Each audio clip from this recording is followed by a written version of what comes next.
Rainbow body. It is a Tibetan Buddhist term for a phenomenon wherein the bodies of spiritually developed people vanish at death.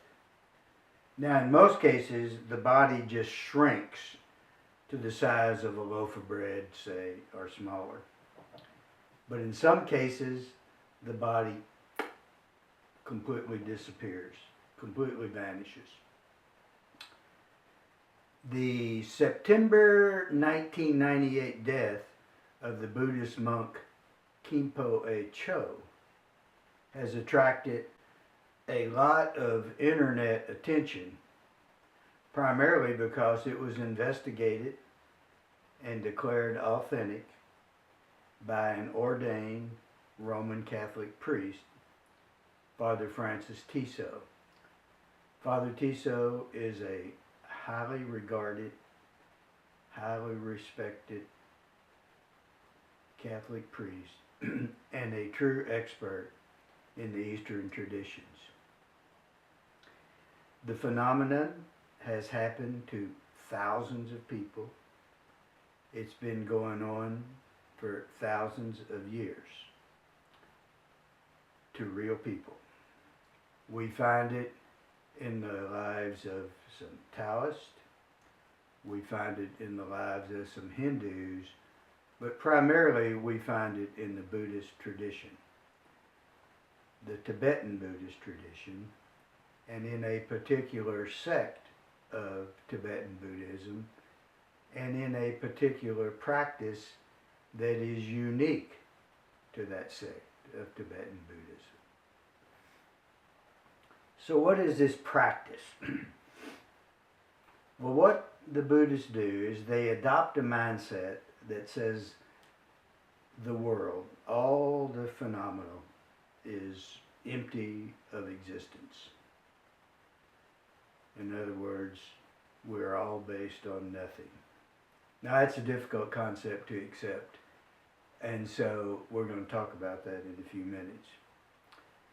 But under that notion, we're all the same. I'm no different than you because we're all made out of the same substance, nothing. But there's a human agency that denies that, and it's called self.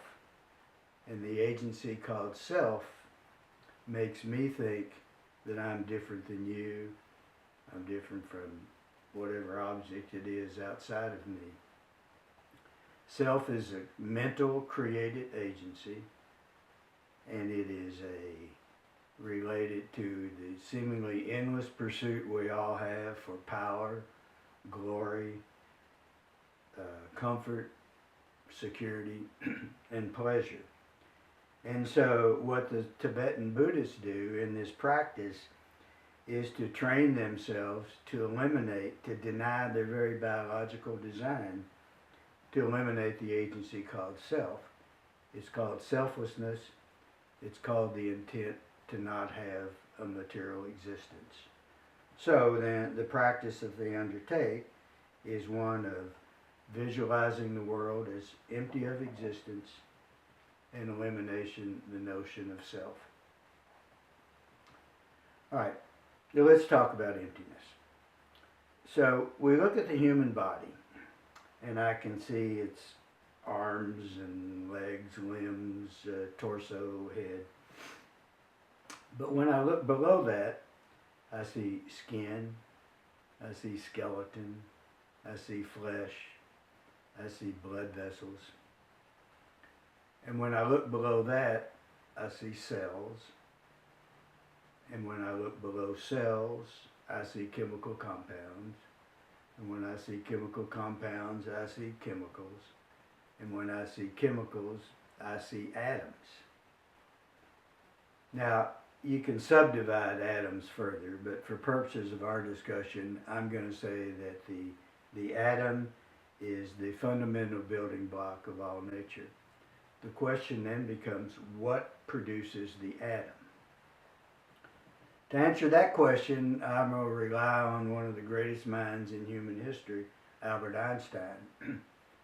And what Mr. Einstein told us is that beyond all of the perceived concatenations, there lies something that is subtle, it's intangible, and it's inexplicable.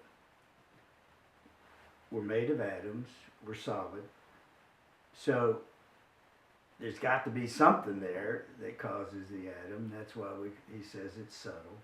It's intangible. You can't touch it, feel it, sense it in any way. And it's inexplicable. There are just no words to describe it.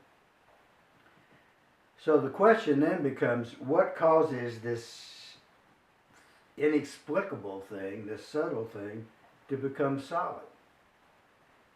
And so here I rely on another great mind in the quantum physics world, and that would be Max Planck. Now, Max Planck isn't a household name like Albert Einstein is, but he is very important to quantum physics and is referred to as the father of quantum theory. Mr. Planck tells us that all matter is a derivative of consciousness. You can't get below consciousness. So, what is consciousness? Well, the nature of consciousness has been a subject that philosophers have debated ever since the profession of philosopher began. But there's one thing about it. The one thing consciousness needs is something to be conscious of.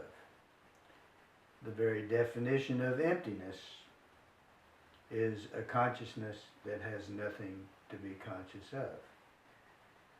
So what Max Planck is telling us is that this subtle, intangible, inexplicable thing that Einstein talks about gets converted to something that is obvious, tangible, and understandable because of consciousness's intent to have a material existence. And we know that to be true because when we go back to the rainbow body practitioners, they achieve rainbow body when they intend to not have a material existence. So it stands to reason if the intending to not have a material existence can make the body vanish, then it's here in the first place because of an intent to have a material existence. So what do we take away from this? We can say that we are all individualized sources of consciousness. And we are here in a body at this time because we intend to be here.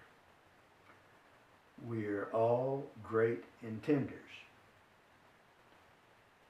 And this body is not you. My body is not me. It's something I created. I can paint it. I can powder it.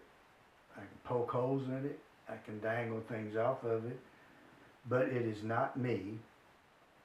It is something that I created through intent to have a material existence. Why did I do that? Why do I need a body? Well, that'll be the subject of the next video. It's something to think about. But in the meantime, I want to thank you for watching. May God bless you.